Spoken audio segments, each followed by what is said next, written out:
વાડજ પોલીસના નાક નીચેથી સગીરાને ભગાડીને દુષ્કર્મ કરનાર આરોપી ફરાર થઈ જતા પોલીસ બેડામાં દોડધામ મચી ગઈ છે. વાડજ વિસ્તારમાં આવેલા રામાપીરના ટેકરામાં રહેતી 14 વર્ષીય સગીરાને 3 દિવસ પહેલાં જ 23 વર્ષીય ભરત દાભાણી ભગાડી ગયો હતો.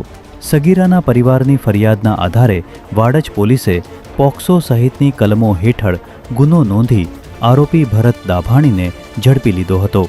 જે બાદ તેને મેડિકલ તપાસ માટે લઈ જવામાં આવ્યો હતો, જ્યાંથી આરોપીને વાડજ પોલીસ સ્ટેશન પરત લાવવામાં આવ્યો.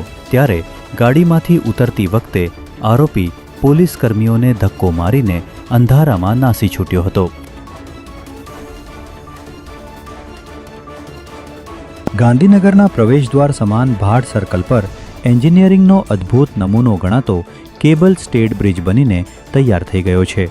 ત્યારે આ આધુનિક બ્રિજને જનતા માટે ખુલ્લો મૂકતા પહેલાં તેની ક્ષમતા અને સુરક્ષાની આકરી ચકાસણી કરવામાં આવી રહી છે, જેને પગલે લોડ ટેસ્ટિંગના પ્રથમ તબક્કે 700 ટનથી વધુ વજન ધરાવતા 18 જેટલા વિશાળ ટ્રકોને દર 2 કલાકે એક પછી એક બ્રિજ પરના ચોક્કસ પોઇન્ટ્સ પર સ્થિર કરવામાં આવ્યા છે.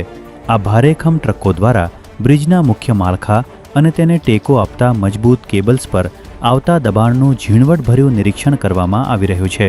સુરક્ષા સર્ટિફિકેટ મળ્યા પછી ટૂંક સમયમાં આ બ્રિજને વાહન વ્યવહાર માટે ખુલ્લો મૂકવામાં આવશે.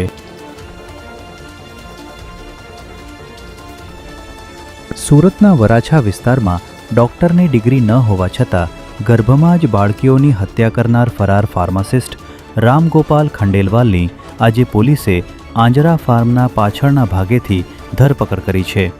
નવેમ્બર 2025માં પણ આ જ રામગોપાલ શિવાય હોસ્પિટલના નામે ગર્ભપાત કરતા પકડાયો હતો અને તેની સામે ફોજદારી ગુનો નોંધાયો હોવા છતાં કાયદાના જરાય ડર વગર તેણે માત્ર 6 મહિનાના ટૂંકા ગાળામાં જ જૂના સ્થળે મમતા હોસ્પિટલનું નવું બોર્ડ મારી ગેરકાયદે પ્રવૃત્તિ શરૂ કરી દીધી હતી અને આરોપી 15,000 રૂપિયામાં અસુરક્ષિત રીતે ગર્ભપાત કરી આપવાની સુવિધા પૂરી પાડતો હતો. ત્યારે આ રેકેટમાં મેડિકલ ક્ષેત્રના અન્ય કયા લોકો સામેલ છે તે દિશામાં પોલીસે તપાસ શરૂ કરી છે.